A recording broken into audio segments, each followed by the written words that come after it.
Hello, नमस्कार. मी कोमल. चला या व्हिडिओमध्ये मी सांगते आम्ही कुठे चाललो आहे बाहेर. मस्त रेडी होऊन सकाळी छान असा नवीन ड्रेस घालून घेतला, मेकअप करून घेतला. फिरायला तर सगळ्यांनाच आवडतं आणि मला पण भरपूर आवडतं. पण शौर्य लहान असल्यामुळे कुठंच जायला भेटत नाही जास्त आणि गेलो तर बघा अशा उचापत्या चालू होतात. तर तो बसला होता गाडी चालवायला. तो गाडी चालवणार म्हणजे माझा तर जीव डायरेक्ट मुठीतच आला होता. मग काय गपचीप त्याला धमकूनच मी माझ्या मांडीवर बसवून घेतलं. तर बघा कसं रुसून बसलाय. दोन्ही गाल मस्त असे फुगले होते कारण तो भरपूर रुसला होता. माझ्यासोबत बोलतच नव्हता आणि फक्त त्याच्या पप्पांकच बघत होता. गपचूप असं व्हिडिओमध्ये बघितलं त्याने, पण एकदम फुगून आणि रुसून. मग काय शिर्डी एअरपोर्ट हे आमच्या जवळच्या बाजूच्याच गावात आहे, तर तिथूनच चाललं होतं.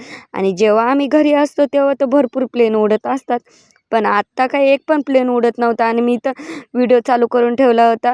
पण मग काही एक पण प्लेन उडायचं नावच घेत नव्हतं. तेच जाऊ द्या, असू द्या. ऊन तर किती पडले हे तर तुम्हाला माहितीच आहे. आता तर उन्हाळा स्टार्टच झाला आहे आणि उन्हाळा स्टार्ट झाला म्हणजे ऊसाचा रस होणार नाही असं होतच नाही बाहेर गेलं. मग मस्त असं गाडीतच बसून मी आणि शौर्यने ऊसाचा रस पिलो आणि शौर्यचे पप्पाच बाहेर गेले होते रस आणायला. तर परत एकदा म्हणते मी कशी दिसते हे मला नक्की कमेंटमध्ये सांगा. आजच्यासाठी एवढंच. चला बाय.